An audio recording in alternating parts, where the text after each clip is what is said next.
വൈക്കം മഹാദേവ ക്ഷേത്രത്തിൽ നടന്നുവരുന്ന മാർഗഴി കലശത്തിന് ഭക്തി നിർഭരമായ സമാപന നാളിൽ പ്രഭാത പൂജകൾക്ക് ശേഷം വൈക്കത്തപ്പൻ്റെ തങ്കത്തിടമ്പ് പുറത്തേക്ക് എഴുന്നള്ളിച്ചു.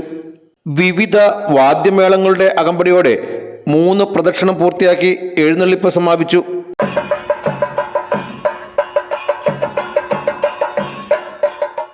വൈകിട്ട് അത്താഴ ശ്രീബലിയും നടന്നു. നിരവധി ഭക്തജനങ്ങളാണ് ദർശനത്തിനായി എത്തിച്ചേർന്നത്.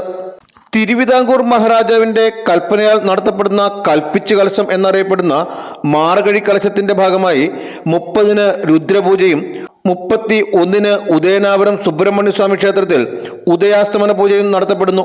തന്ത്രിമാരായ ഭദ്രകാളി മറ്റപ്പള്ളി നാരായണൻ നമ്പൂതിരി, കിഴക്കിനടുത്ത് മേക്കാട്ട് മാധവൻ നമ്പൂതിരി, മേൽശാന്തിമാരായ TD നാരായണൻ നമ്പൂതിരി, TS നാരായണൻ നമ്പൂതിരി, ശ്രീധരൻ നമ്പൂതിരി, അനൂപ് നമ്പൂതിരി എന്നിവർ കാർമ്മികത്വം വഹിച്ചു.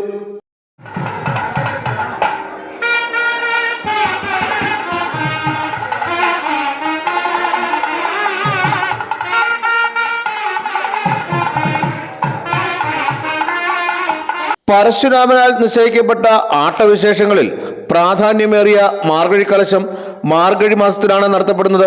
തിരുവിതാംകൂർ മഹാരാജാവിൻ്റെ ജന്മനക്ഷത്രം ആദിയിലോ അന്തിയിലോ വരത്തക്ക വിധമാണ് കലശം നടത്തി വരുന്നത്.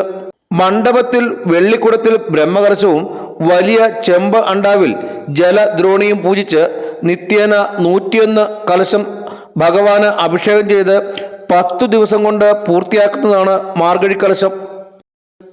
Vision news, Vaikom.